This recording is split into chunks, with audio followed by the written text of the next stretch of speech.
Now, if you want to come to the comments and say, hey guys, love this video, I completely disagree about this, and blah, blah, blah, that's fine. But make it something good. Don't make it like, oh, well, I think that you can masturbate whenever you want. I don't believe that you should be orgasming anywhere close to as much as you probably are. I'm just going to say that direct to all of you. But from a male and female perspective, men get more when they orgasm less. And women, I think it's a lot more complicated. I don't think that a woman necessarily is as harmed as much as a man is when he orgasms and he spills his seed. However, for man, it's more of a physical essence, and for a woman, I think it's more of an energetic essence. And I think that, what they say, pussy power is like a real thing. I think that if you're the type of girl who's letting that energy out of their vagina too extremely, then it's probably not going to manifest in the lifestyle that you want. I also think, though, that there is a way in which the energies in the lower chakras can be utilized really, really prominently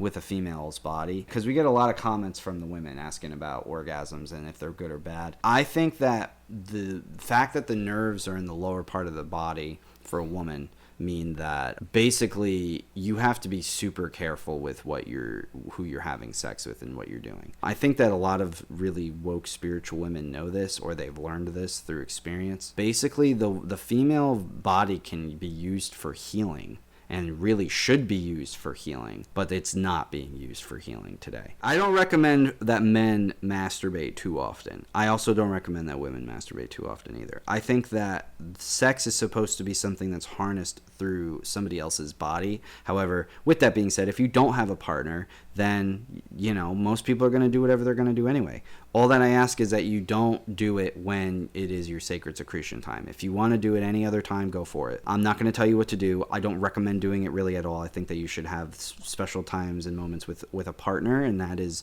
really what you're supposed to learn, is discipline until you meet somebody. But you want to learn a secret about manifestation, the longer that you don't masturbate, the faster you will find a partner. I have found that in a one-to-one basis. It is so very, very true. The longer that you hold off between times in which you release and have orgasm, the faster that you will find a partner who will help you do that whenever you want. I'm dead serious. Like, if you're a man, you're just going to accumulate all this musk and testosterone, and you're going to attract a woman that, compared to the coomers that are sitting in their mom's basements just jacking off 5 times a day. And then the same can be said for women as well. I mean, there's an energy about women who are more disciplined in their approach when it comes to their bodies in a sexual sense, rather than the woman who's not. Most people aren't into womanizers and or floozies. And if they are, not to hate on them, but chances are I would be willing to bet that their standards may not be as rigidly constructed as they might think. We'll just put it that way. Right. If you really want my honest opinion, it's your body. You got to figure it out for yourself. That's my penultimate wisdom. But like, if you want to know what I think works for a lot of people that I've talked to, I think that having a couple days that are in line with a lot of your zodiacal cycles, and if you do it and you plan it for life, with all of the things you have going on in your life, you can make love to your partners a couple times each month, but it's dependent on timings.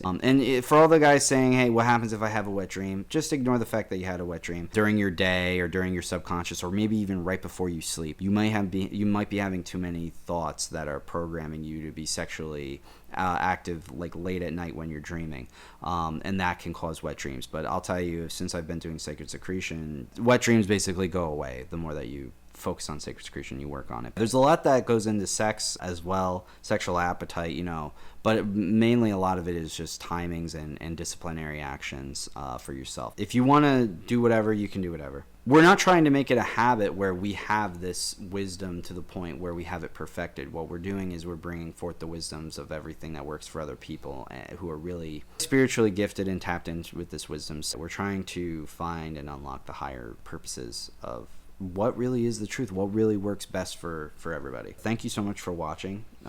Thank you to all of our supporters and our detractors. Yes, and also our new subscribers. We're not trying to attack anybody with this video. We're just trying to respond best as we can. And if you want more information on this, I highly recommend that you get our book, Psycosmos, A Synthesis on Human History and Spirituality.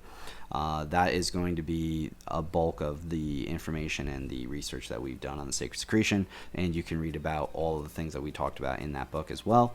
We do have a third edition coming out in the near Third future, edition so and make an sure you look abridged out for that. edition. Yes, we have a third edition and an abridged edition coming out, so make sure you guys look out for that as well.